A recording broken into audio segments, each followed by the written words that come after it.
Assalamualaikum warahmatullahi wabarakatuh.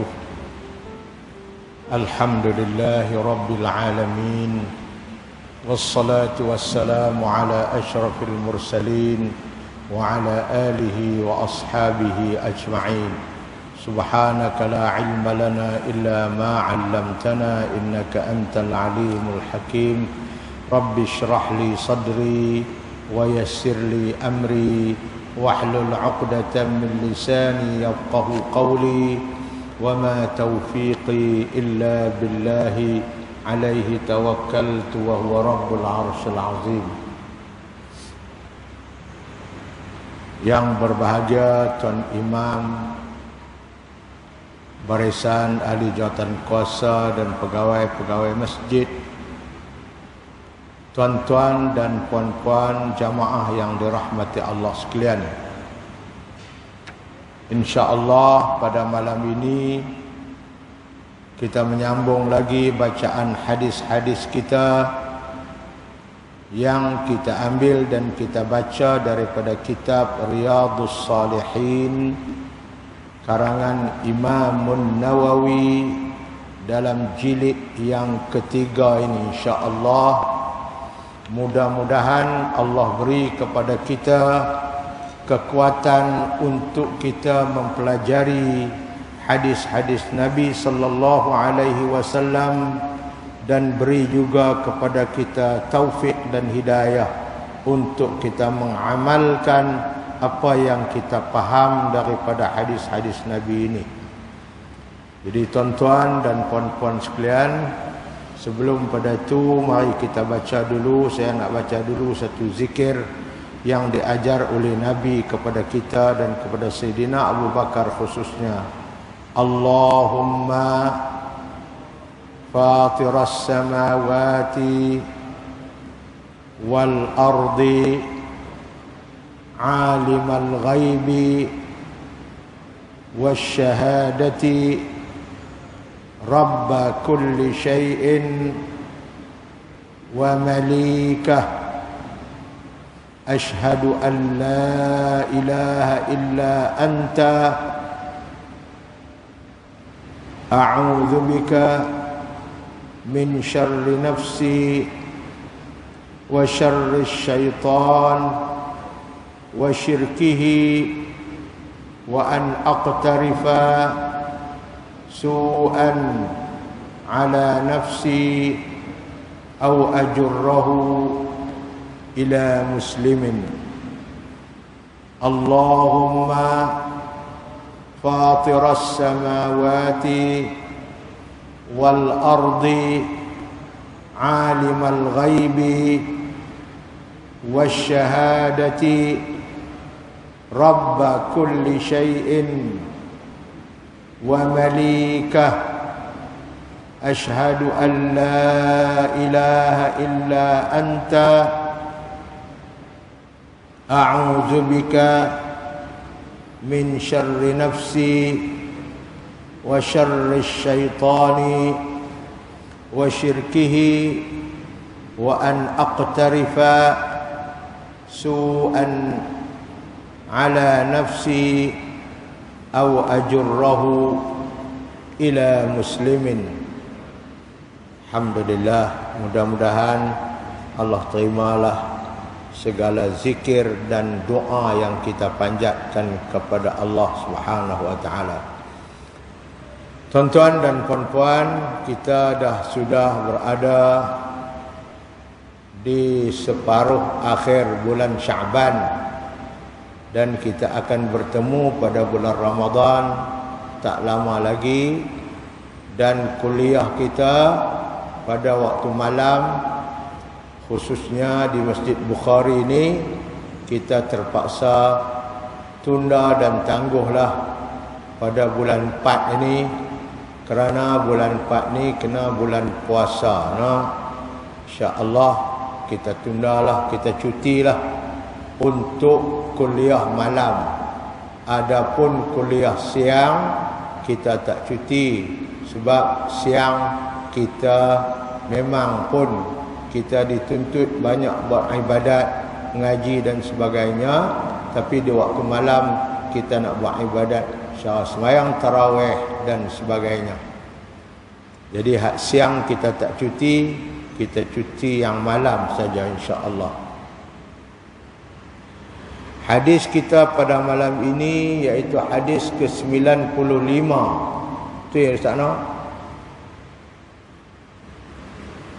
Wa anhu radhiyallahu anhu qala laqad ra'aitu sab'ina min ahli as-suffati ma minhum rajulun alaihi rida'un imma izarun aw kisa'un qad rabatu fi a'naqihim faminhum man yablughu nisfa as-saqaini wa minhum ma yablughu al-ka'baini fayajma'uhu biyadihi karahiyata an tabdua auratuhu, rawahul Bukhari. Hadis ini juga riwayat daripada Abu Hurairah menceritakan kepada kita kisah-kisah para sahabat Nabi yang susah, yang mereka datang beriman dan duduk di suffah. Suffah ini kita kata apa dalam bahasa kita? Semuruk. Masjid Madinah. Serambi Masjid Madinah. Mereka duduk situ. Rumah mereka tak ada. Mereka susah duduk di serambi Masjid Madinah yang namanya suffah. Antaranya Abu Hurairah sendiri, dia duduk di situ kerana dia datang beriman dengan Nabi dan dia tidak mempunyai sebarang kemudahan untuk nak tinggal, rumah tak ada sebagainya, duduk di suffah itulah. Orang suffah ni memang susah. 100 orang lebih mereka duduk di situ, di serambi Masjid Madinah. Dia ada namanya ahli suffah. Abu Hurairah cerita kepada kita bagaimana mereka itu datang dengan keadaan susah, tidak ada harta, duduk di serambi Masjid Nabi. Apa yang ada Nabi makan, mereka makan. Tak ada, mereka puasa. Yang penting mereka dapat beribadat, dapat mengaji dengan Nabi sallallahu alaihi wasallam. Sebab itu kata Abu Hurairah, aku boleh mengaji banyak dengan Nabi sebab aku tidak sibuk dengan menyaga, aku tidak sibuk dengan kebun kurma dan sebagainya. Sahabat-sahabat lain yang ada harta, mereka tak dapatlah nak mengaji berterusan semacam mana aku, sebab mereka sibuk dengan perniagaan mereka, mereka sibuk dengan harta dan kebun-kebun kurma mereka. Aku tak ada apa. Sebab itulah dia banyak menghafaz daripada hadis-hadis Nabi. Dia cerita dalam hadis ni, ahli suffah ni hidup mereka dalam keadaan zuhud, tidak pentingkan kemewahan dunia. Mereka duduk di serambi Masjid Nabawi di Madinah dalam keadaan susah, baju pun tak ada. Kadang ada kain, tak ada baju. Susah tuan-tuan oi. Dan kadang-kadang ada kisak saja. Kisak ini kain panjang mereka pakai ikat di leher saja. Itu susahnya.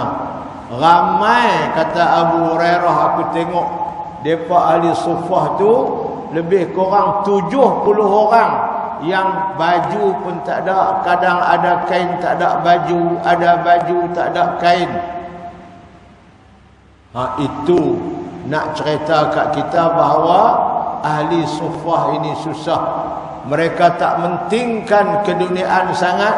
Mereka hidup dalam keadaan susah, tetapi mereka dapat beribadat, dapat mengaji dengan Nabi sallallahu alaihi wasallam setiap masa dan setiap waktu. Sebab itu satu ketika Abu Hurairah kata dia rasa lapar. Apabila dia berasa lapar, tak ada benda nak makan, dia pergi ke rumah Nabi. Sampai ke rumah Nabi, dia duduk situ terlena. Nabi balik-balik, tengok dia. Nabi panggil dia masuk. Dia nak, awak yang kamu duduk sini. Dia kata dia mai cari kalau ada benda makan, dia lapar.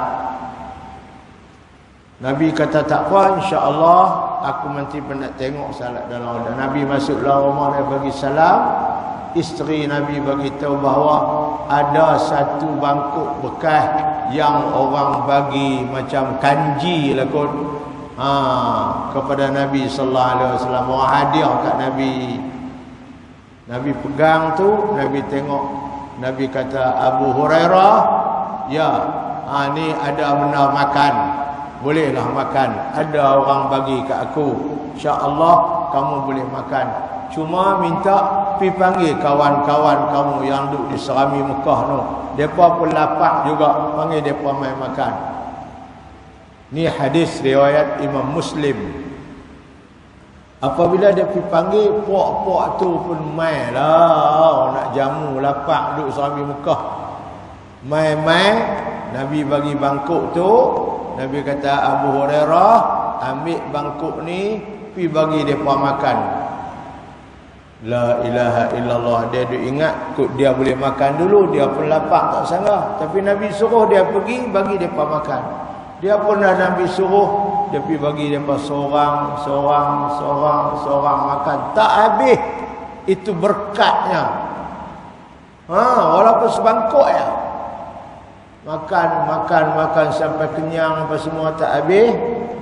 Allah. Lepas tu dia kata dah habis semua makan. Dia kata, ya Rasulullah, ni habis dah dia makan, masih baki lagi. Baik, ada baki lagi, kamu pula makan. Dia pun makan, hirup tak sangka sampai kenyang, kawan lapar. Lepas dia makan, dia kata, Rasulullah ada baki lagi. Rasulullah kata, mai aku pula nak makan. Baru Nabi makan, last sekali. Itu Nabi bagi dulu kepada yang lapar ni. Bagi dulu, last sekali baru dia makan. Itu Abu Hurairah cerita. Berlaku satu ketika, legutu keadaannya ahli suffah ini. Di sini dia cerita, mereka tu baju pun tak ada. Kadang ada kain, berbelah bawah, belah atas tak ada.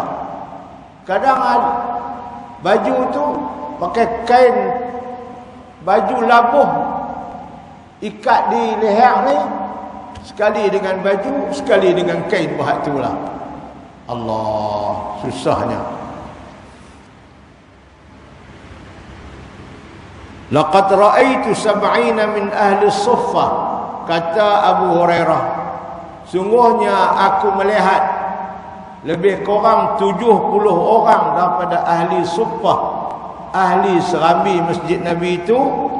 Minhum rajulun, antara mereka ada lelaki yang alaihi ridaun, ada baginya itu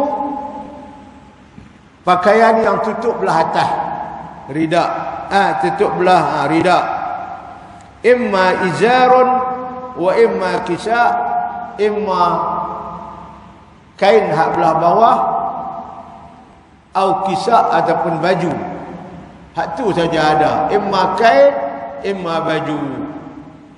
Qad rabatu fi a'naqihim, hak baju labuh tu depa ikat di leher mereka.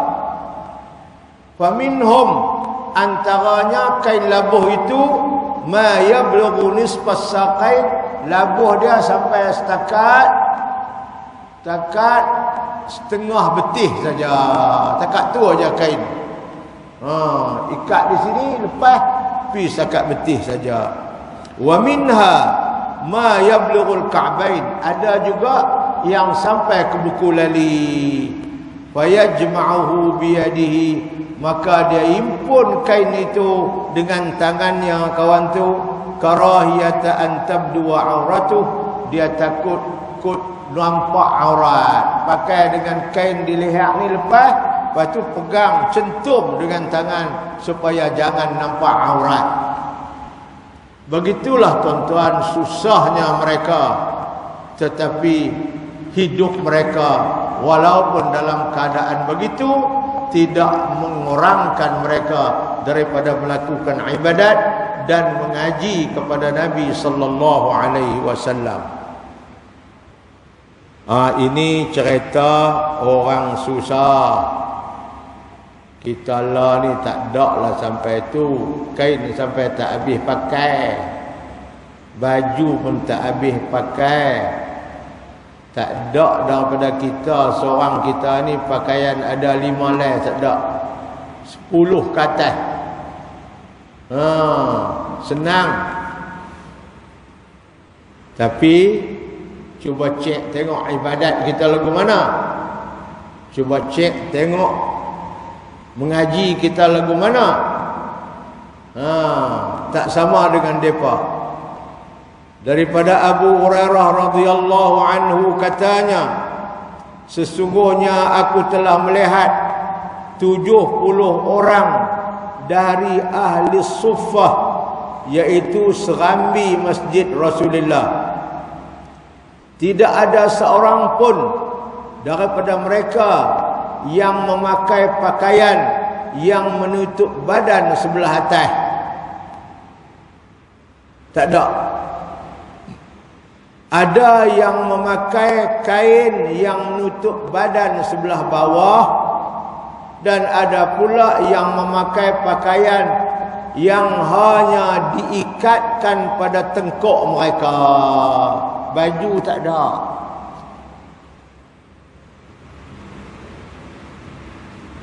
Setengahnya sampai ke paras betih, dan setengahnya pula sampai ke buku lali. Dicentumkan kain itu dengan tangan kerana takut terbuka aurat. Pegang, impun pegang kain itu, takut buka aurat. Itulah pakaian mereka. Allah. Susahlah ahli suffah, tapi mereka kuat beribadat. Mereka duduk di serambi masjid Madinah tu, mereka kuat beribadat, kuat mengaji. Tak sama dengan orang yang banyak harta, mengaji pun tak dan, ibadat pun kurang. Apa pengajaran hadis yang diceritakan oleh Abu Hurairah ni? Katanya, Islam menghendaki umatnya supaya bersederhana dalam semua hal kehidupan. Jangan mewah sangat, kerana sifat keterlaluan tidak mendatangkan keuntungan sama ada untuk kebaikan atau sebaliknya. Tak ada. Kedua, Islam menyuruh umatnya supaya memakai pakaian yang menutup aurat, sama ada ketika beribadat kepada Allah atau ketika berada di kalangan orang yang bukan mahram. Kena tutup aurat tu. Kalau depan mahram tak apalah.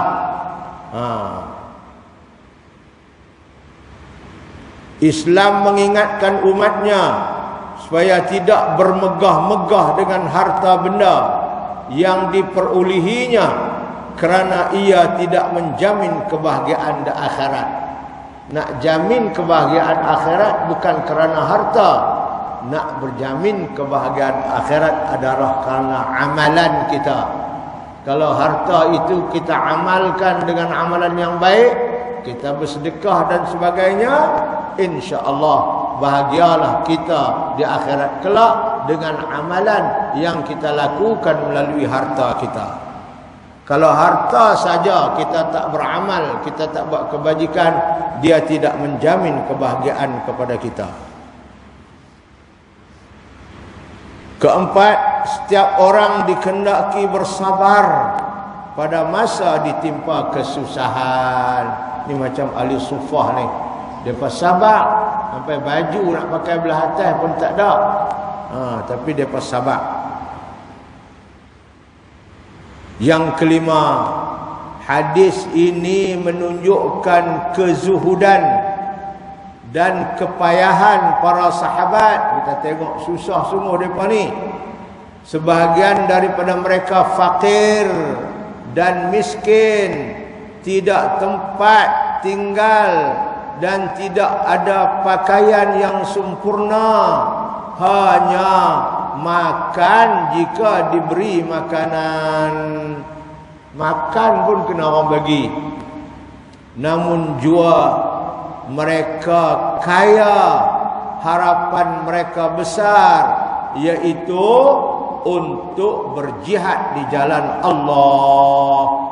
Walaupun mereka miskin harta benda, tapi mereka kaya dengan semangat perjuangan untuk berjihad, menentang musuh Allah, menentang kejahilan. Mereka sanggup mengaji, mereka sanggup belajar, menentang kejahilan.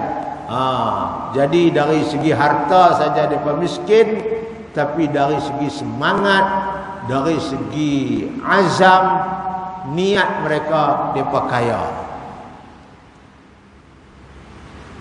Kita lah ni kaya duit ringgit saja, tapi dari segi azam, niat yang elok, miskin.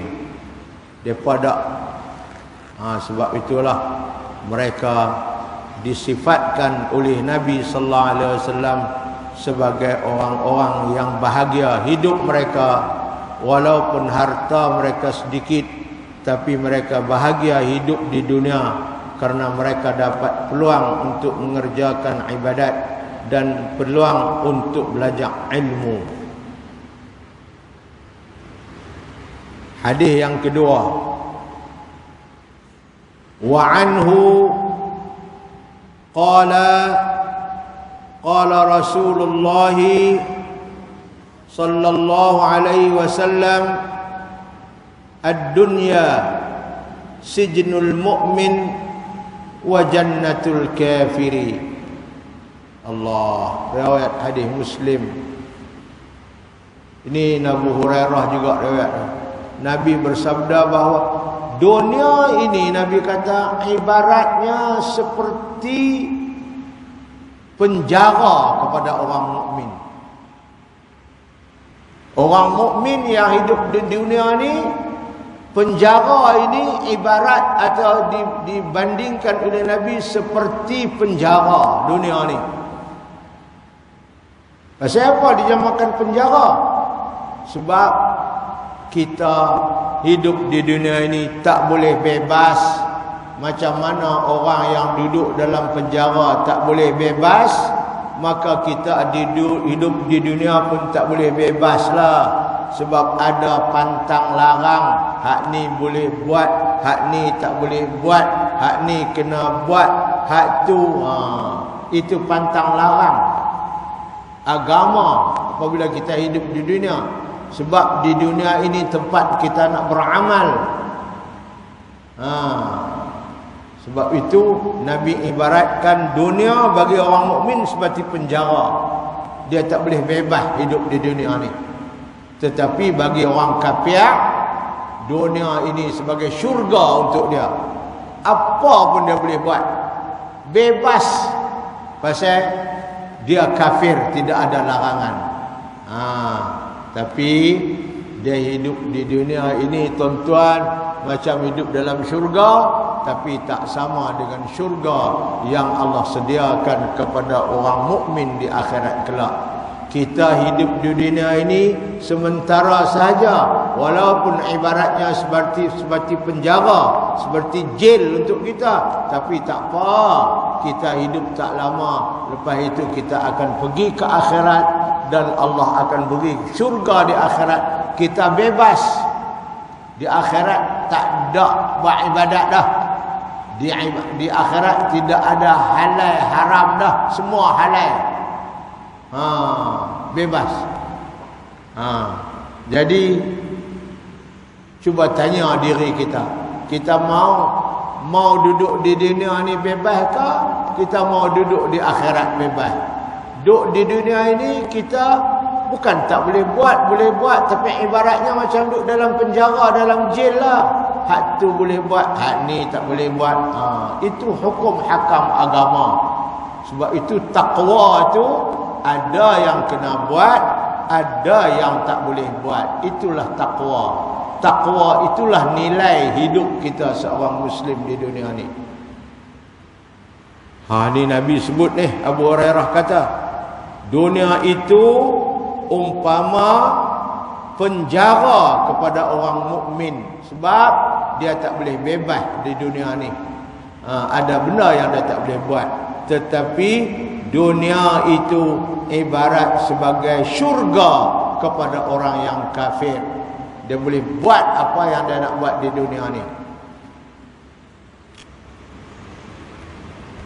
Tuan-tuan, itu ibarat Nabi lah kepada kita. Namun demikian, manusia yang hidup di dunia tidaklah dilarang semua tak boleh buat. Cuma yang haram saja tak boleh buat. Hak makruh boleh buat lagi. Hak harus boleh buat. Hak wajib kena buat. Hak haram saja tak boleh.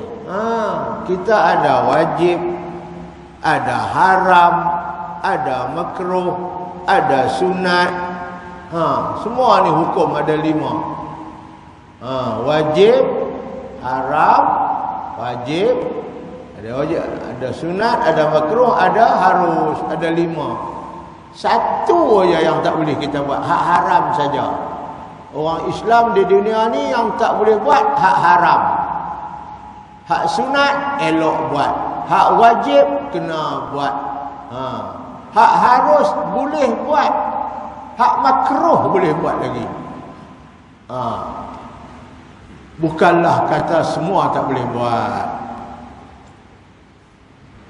Daripada Abu Hurairah katanya, sabda Rasulullah sallallahu alaihi wasallam, Nabi sabda apa?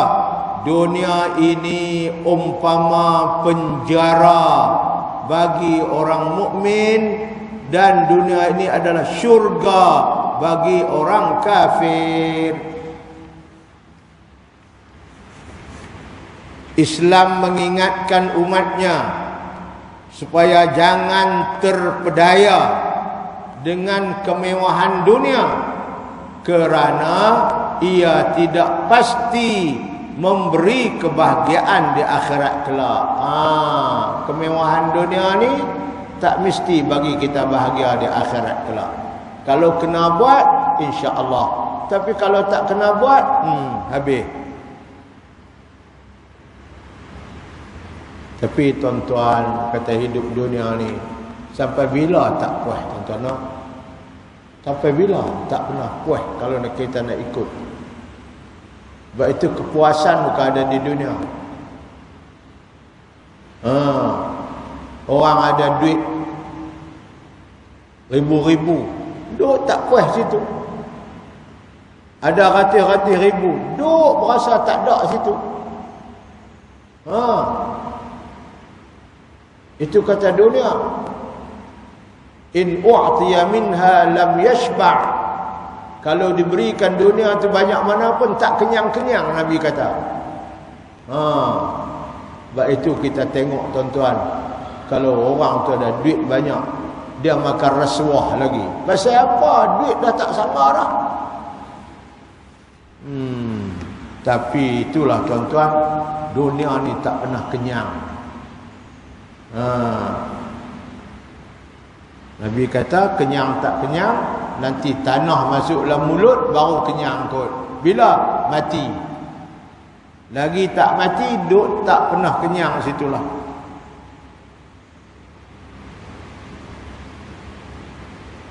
Ini katanya Nah, Islam mengingatkan umatnya supaya jangan terpedaya dengan kemewahan dunia, karena ia tidak pasti memberi kebahagiaan di akhirat kelak. Ya Allah.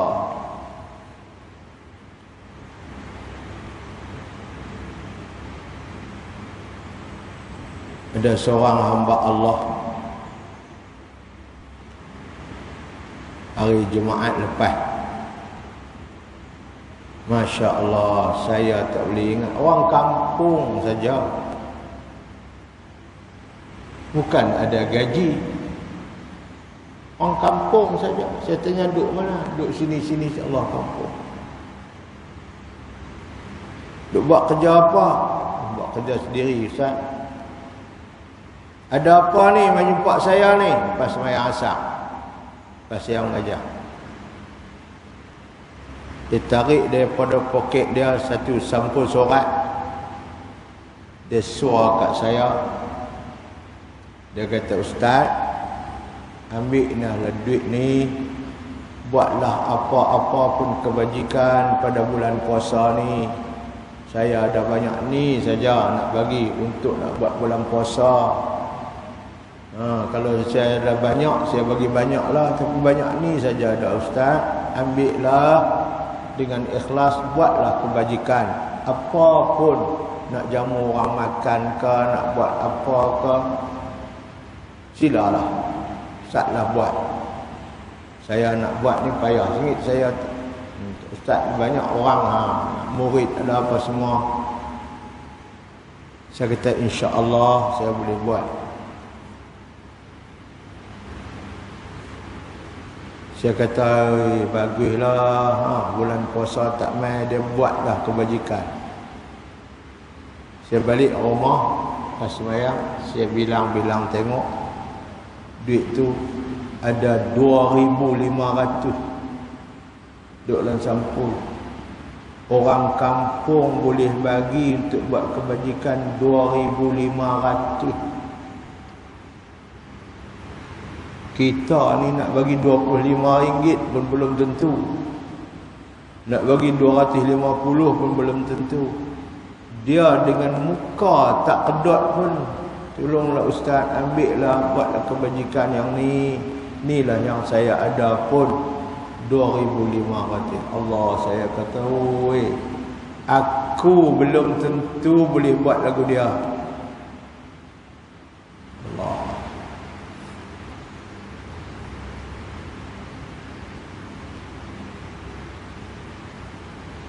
Tuan-tuan, kita ada duit ringgit kita kena buat kebajikan. Jangan duk harap orang lain nak buat. Dia tak akan buat kat kita. Anak sendiri pun, kau tinggal duit, sapu ada jadi bersaka. Nak buat kebajikan kat kita, jangan harap. Saya pun pagi tadi duduk lepas Zohor fikir, tengok kot dalam kampung tu yang susah-susah, yang sakit stroke, susah. Duduk tengok yang mata tak nampak, susah. Ayah dah mati, adik-adik mati, tinggal dia dengan mak dia saja, perempuan pula tu, susah. Ada seorang tu susah, tak boleh pergi mana dah, duduk main kat dalam rumah. Dulu duduk bawa lori, boleh juga bawa lori. Saya pun banyaklah duduk ambil lori, tambun dalam pondok dia tu. Lah ni tak boleh pergi, susah. Saya kata, mereka ni nak puasa ni, nak sambut puasa. Saya pun duduk fikir, tengok, kena bagi jugalah sikit. Keluar duit kita, bubuhlah sikit, bagi kesian kat mereka. Bagi sengak-sengak, kita tak maklum kat siapa bagi. Pergi bagi sengak-sengak. Tuan-tuan, orang susah. Seorang tu kalau saya nak mengajak malam lagi ni, dia main awal lagi sebelum maghrib. Lepas sembahyang maghrib, dialah yang duk tolak meja ni tempat saya mengajar. Dialah tolak kursi tempat saya mengajar. Lepas mengajar, dialah tolak simpan balik. Lah ni tak boleh keluar rumah dah. Saya tanya abang, Allah, tak main lama dah keluar rumah. Baru ni masa Covid itu isteri dia mati. Mak dia mati, isteri dia mati, tinggal dia duduk dengan anak-anak. Allah susah. Saya pun diingat, yang ni kena pergi bagilah, bantu dia. Dia nak menghadapi. Jadi tuan-tuan, kita kalau ada duit kena fikir buat kebajikan lagu tu. Sebab duit ni tidak boleh bawa kebahagiaan kat kita kecuali kalau kita buat kebajikan. Kalau habis 1,000 dua pun tuan-tuan, bukan jadi apa. Nah, duit. Allahumma a'ti munfikan khalafa. Nabi sebut pada tiap-tiap hari 2 orang malaikat dia turun mai ke bumi ni. Pi rata. Lok start dia mai di rumah. Kok dia pun dia pi 2 orang malaikat ni. Hak seorang dia pi kampung mana dia pi, dia doa, Allahumma a'ti munfiqan khalafa. Dia doa malaikat ni, ya Allah, berilah kepada orang yang belanja wang ringgit dia pada jalan Allah, berilah kat dia ganti yang lebih baik. Dia doa supaya Allah bagi ganti kalau kita buat kebajikan dengan duit ringgit kita. Tu hak seorang. Hak seorang lagi dia juga doa, Allahumma a'ti mumsikan talafa. Ya Allah, Engkau berilah kepada orang yang pegang duit dia rapat tak mau buat kebajikan, berilah harta dia itu binasa ya Allah. Dia doa supaya harta itu binasa. Harta mana? Harta yang kita cekak rapat, mumsikan pegang, tak tirih sikit pun. Dia doa supaya benda itu jadi talaf, jadi binasa. Hak tadi doa bagi Allah, minta Allah bagi ganti yang baik. Jadi itulah tuan-tuan, kalau ada harta kena buat kebajikan.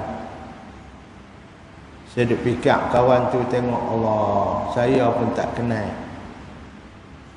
Dia abang-abang, dia menantu orang ni baru kenal. Pak mentua ada dulu mati ya. Oi, kata hebatnya boleh main bagi duit untuk buat kebajikan. Umat Islam dikehendaki supaya berusaha mencari kebahagiaan akhirat dengan mengerjakan amal-amal soleh. Kerana kebahagiaan akhirat adalah berkekalan. Bahagia, senang akhirat itu kekal abadi. Tapi kalau senang di dunia tak kekal. Mati aja habis. Akhirat kekal. 3, umat Islam hendaklah bersabar ketika menghadapi kesusahan semasa hidup di dunia, kerana kesusahan di dunia adalah sementara saja, bukan lama.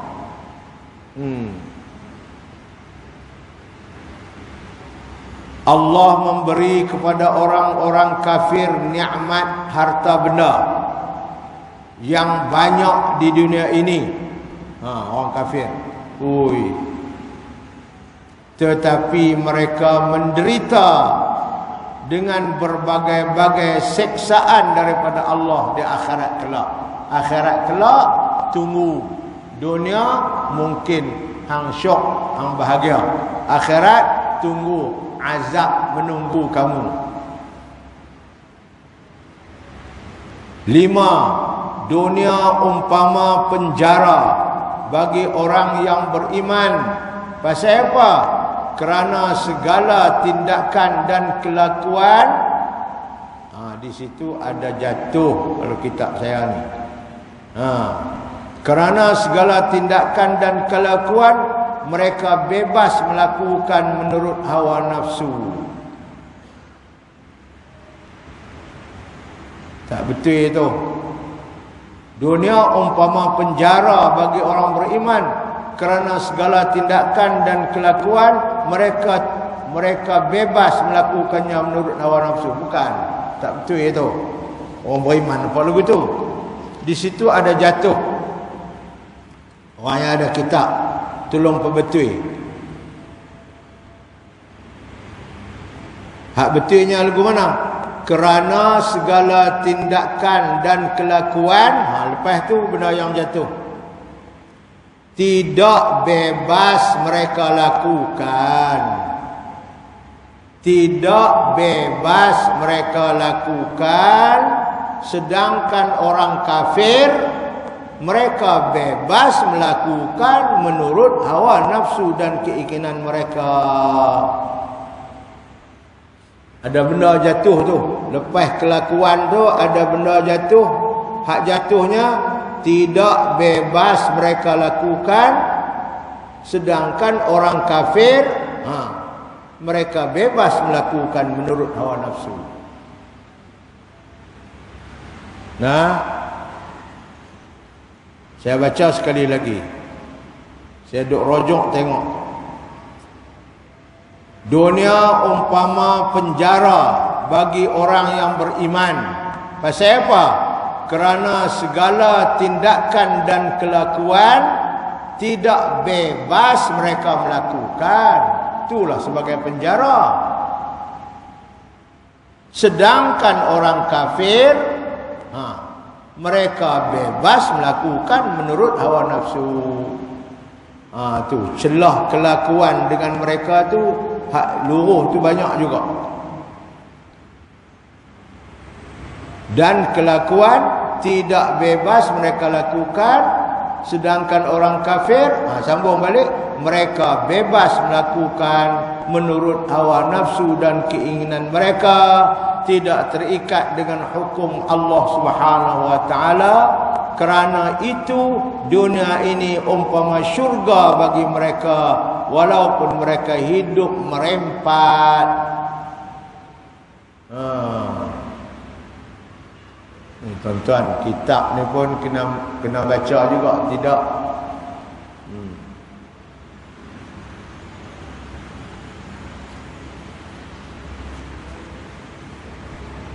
Dunia umpama penjara bagi orang yang beriman. Kerana segala tindakan dan kelakuan, tambah, tidak bebas mereka lakukan. Itu penjara.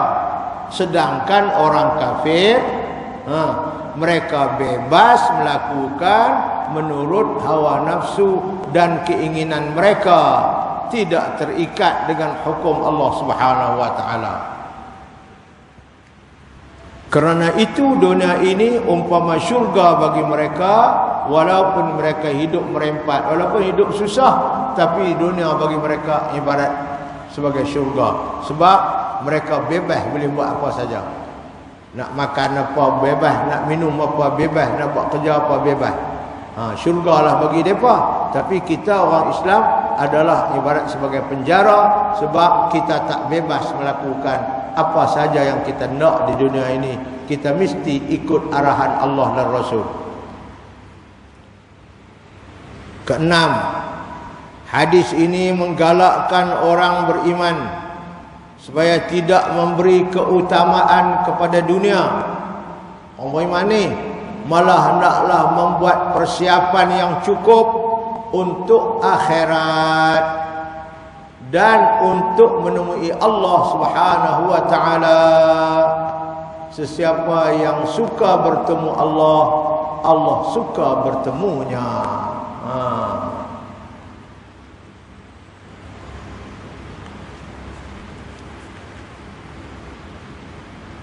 Allah.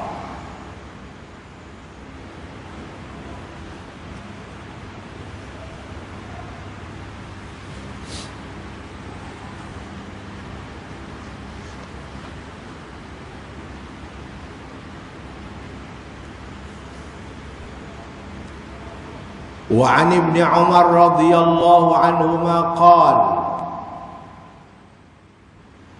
akhadha Rasulullah sallallahu alaihi wasallam bimankibi wa qala kun fid dunya ka'annaka gharibun aw 'abiru sabilin. Wa kana Ibnu Umar radhiyallahu anhuma yaqul idza amsayta fala tantadhir as-sabah wa idza asbahta fala tantadhir al-masa' wa khudh min sihhatika limaradik wa min hayatika limautik.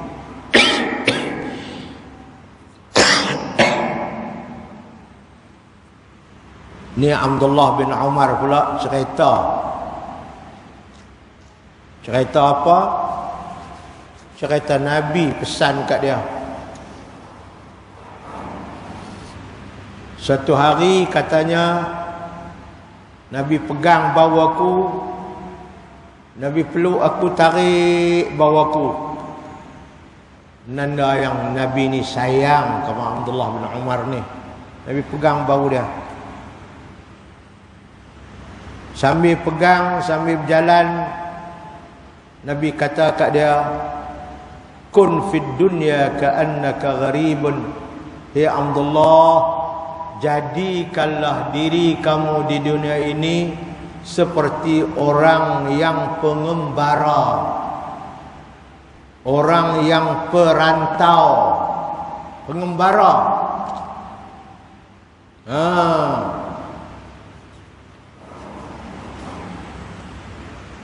Kalau kita mengembara pergi ke Thailand, kita pergi duduk sana lama, kuat-kuat seminggu, lepas tu baliklah. Nabi pesan ke Abdullah, kamu masa hidup dunia ini, kamu kena ingat yang kamu itu adalah sebagai pengembara saja, bukan nak duduk tetap di sini. Jadikanlah kamu di dunia ini sebagai pengembara, aw 'abiri sabilin, ataupun orang yang lintas jalan. Lama ke dia duduk atas jalan? Tak lama, dia lintas daripada ujung ni pergi ujung habis. Begitulah hendaknya kamu hidup di dunia ni. Kena ingat lagu tu. Ingat sebagai orang pengembara, pergi duduk negeri orang sat, lepas tu kena balik, ataupun sebagai orang yang melintas jalan. Tu Nabi pesan kat dia. Jangan berasa nak hidup lama di dunia ni. Tak.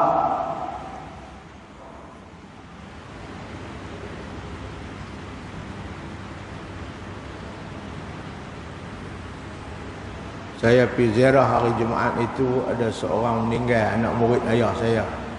Tengok duduk atas katil, baca Yasin kat dia, tengok Allah. Tanya anak dia, ayah ni berapa umur dia? Dia kata dia beranak tahun 21. Kalau 21 dah ada 103 tahun dah, 102 tahun dah umur dia.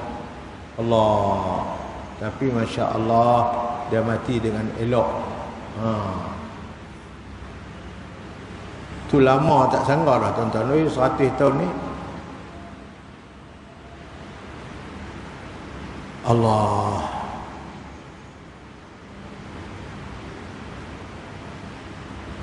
Hendaklah kamu ingat, kamu duduk di dunia ni, Nabi kata, macam kamu pengembara saja, perantau saja, pergi negeri orang sat, lepas tu kena balik. Ataupun kamu sebagai orang yang lintas jalan saja.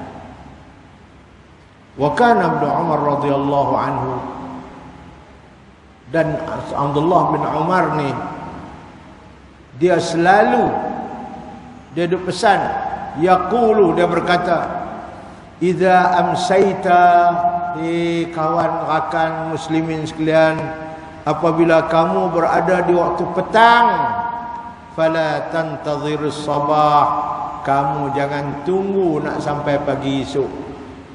Duk waktu petang, buat siap-siap kebajikan apa yang kamu buat, jangan duk tunggu pagi esok. Jangan tunggu tak apalah, tunggu pagi esok lah. Jangan. Itu Abdullah bin Umar dia selalu pesan ke anak-anak murid dia, kat kawan rakan dia, kalau duduk waktu petang jangan tunggu sampai pagi besok. Wa idza asbahta fala tantazir al-masa. Begitu juga kalau kamu berada di waktu pagi, jangan duk ingat nak sampai petang esok, jangan. Rebutlah masa tu, buatlah kebajikan. Kalau duk pagi, buat siap-siap di pagi, jangan duk tunggu sampai petang. Kalau duk petang, buat siap-siap petang, jangan duk tunggu sampai pagi. Wa khudh min sihhatika, kamu ambillah peluang daripada kesihatan tubuh badan kamu itu, lima radika, buat kebajikan untuk masa kamu sakit. Masa sakit tak boleh buat dah kebajikan. Oleh sebab itu ambil peluang masa sihat ni, buat siap-siap kebajikan untuk masa sakit. Wa min hayatika li mautik, siap-siap ambil peluang siap-siap masa hidup ni, buat siap-siap kebajikan dan ibadat supaya kamu dapat menghadapi mati sedikit masa lagi. Masa sihat buat supaya kita dapat rebut masa untuk kita sakit. Masa kita hidup, buat kebajikan supaya kita dapat rebut masa sebelum kita mati. Itu pesanan Abdullah bin Umar kepada kita semua setelah Nabi pesan kat dia, hidup di dunia ibarat kamu sebagai orang yang perantau ataupun pengembara dan ataupun sebagai orang yang melintas jalan saja.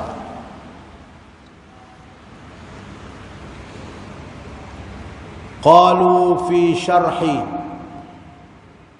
hadzal hadis ma'nahu la tarkan ila ad-dunya wa la tattakhidha watanan ولا تحدث نفسك بطول البقاء فيها ولا بالاعتناء بها ولا تتعلق منها بما لا يتعلق به الغريب في غير وطنه ولا تشتغل فيها بما لا يشتغل به الغريب الذي يريد الذهاب إلى أهله.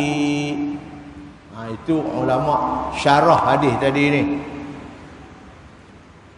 Mari kita baca tu maksud dia. Daripada Abdullah bin Umar radhiyallahu anhuma katanya, Rasulullah sallallahu alaihi wasallam memegang dua bahuku. Nabi pegang dua bahu, tanda Nabi kasih sayang kat dia. Lalu bersabda, hendaklah engkau jadikan dirimu di dunia ini sebagai pengembara atau sebagai orang yang sedang melintas jalan. Kena ingat lagu tu masa hidup dunia ni. Ibnu Umar berkata, apabila engkau berada di waktu petang, janganlah menanti hingga pagi. Dan apabila engkau berada di waktu pagi, janganlah pula menanti hingga petang. Gunakan masa sihatmu sebelum engkau sakit dan masa hidupmu sebelum engkau mati. Itu pesanan Abdullah bin Umar. Para ulama hadis berkata mengenai huraian hadis dengan maksud, daripada syarah hadis ni, ulama hadis, janganlah engkau terlalu menurut kemahuan dunia, dan janganlah pula engkau jadikannya sebagai tempat menetap. Dunia ni jangan sat aja duduk. Janganlah engkau berkata kepada dirimu bahawa engkau akan hidup lama di dunia ni. Jangan kata lagu tu, jangan ingat lagu tu. Dan janganlah bersusah payah kerananya, kerana dunia. Jangan engkau bergantung kepadanya, kepada dunia, seperti mana orang-orang musafir tidak akan bergantung harap kepada negeri orang. Dan jangan engkau bersebok di dunia ini seperti mana orang musafir tidak sebok bekerja di negeri orang yang akan kembali kepada ahli keluarganya. Ingat lagu itulah. Macam orang merantau mai sini, dia mai dari Indonesia, dia mai duduk sini, dia kena ingat dia buat cukup-cukup untuk dapat kekayaan untuk dia nak balik. Kita pun begitu juga. Mai dunia ni buat elok amalan kita supaya kita dapat bekalan dengan pahala untuk kita nak balik ke akhirat. Kena begitu, ingat. Islam melarang umatnya daripada mencintai dunia lebih dari segala-galanya. Jangan. Orang Islam hendaklah menggunakan masa yang singkat di dunia. Untuk apa? Untuk beramal ibadat sebanyak-banyak sebagai bekalan di hari akhirat.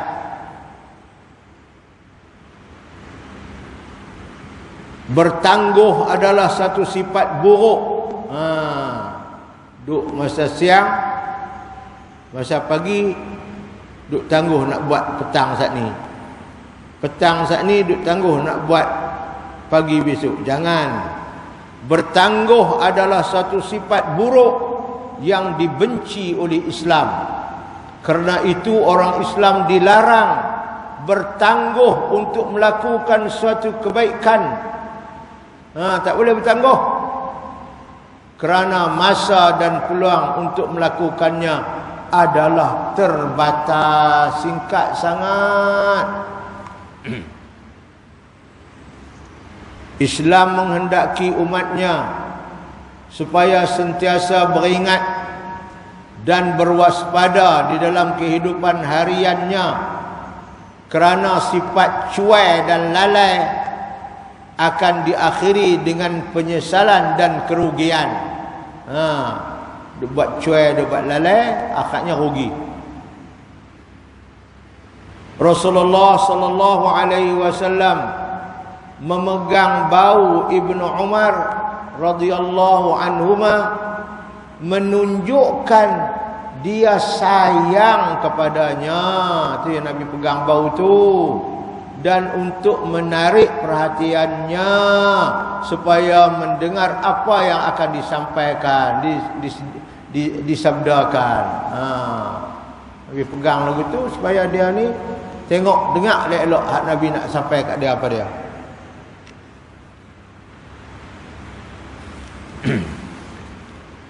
Keenam, kita hendaklah bersegera menunaikan kewajipan atau tugas pada waktunya. Petang jangan tunggu pagi, pagi jangan tunggu petang.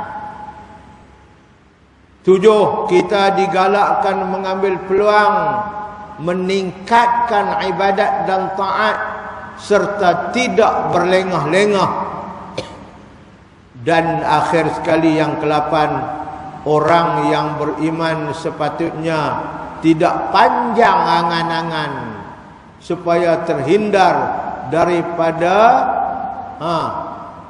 sedikit malas. Terhindar daripada, bukan sedikit tu, terhindar daripada penyakit malas, bukan sedikit malas. Supaya terhindar daripada penyakit malas. Orang yang beriman sepatutnya tidak panjang angan-angan supaya terhindar daripada penyakit malas. Jangan duk angan-angan panjang lah. Kalau panjang angan, malaslah buat ibadat. Masa muda duk tunggu tua. Sampai tua pun dah tak boleh dah nak buat. Jadi takat itulah dulu tuan-tuan hadis kita baca malam ni. Akhir sekali hadis yang disampaikan oleh Nabi kepada Ibnu Umar, setelah Nabi pegang bahu dia, Nabi pesan hidup di dunia sebagai orang pengembara ataupun orang yang melintas jalan. Kena ingat kata Abdullah bin Umar pun selalu pesan, dia kata kalau sampai waktu petang jangan duduk tunggu sampai pagi. Kalau duduk pagi jangan duduk tunggu sampai petang. Masa sihat buatlah kebajikan untuk masa sakit, dan masa hidup buatlah kebajikan untuk masa mati. Jadi tuan-tuan puan-puan, begitulah saya rasa sedikit sebanyak apa yang dapat kita baca, dan insya-Allah kita akan sambung lagi pada hadis yang ke-98 insya-Allah setelah kita menyambut hari raya nanti insya-Allah. Mudah-mudahan Allah berikan kepada kita kekuatan, Allah berikan kepada kita kesungguhan, Allah berikan kepada kita keceriaan untuk kita nak belajar hadis-hadis Nabi dan untuk kita memahaminya bagi kehidupan kita di dunia ini dan untuk kebahagiaan kita di akhirat nanti insya-Allah. Sakat tu dulu insya-Allah. Bismillahirrahmanirrahim. Allahumma anfa'na bima 'allamtana wa 'allimna ma yanfa'una warzuqna 'ilman yanfa'una wazidna 'ilma. Alhamdulillahi ala kulli halin wa fi kulli hal. Allahumma inna na'udzu bika min 'ilmin la yanfa' wa min qalbin la yakhsha' wa min 'amalin la yurfa' wa min du'a'in la yusma'. Na'udzu bika min ha'ula'il arba'. Wa sallallahu ala sayyidina Muhammad wa ala alihi wa sahbihi ajma'in. Walhamdulillahi rabbil alamin. Taqabbalallahu minkum. Assalamu alaikum warahmatullahi wabarakatuh.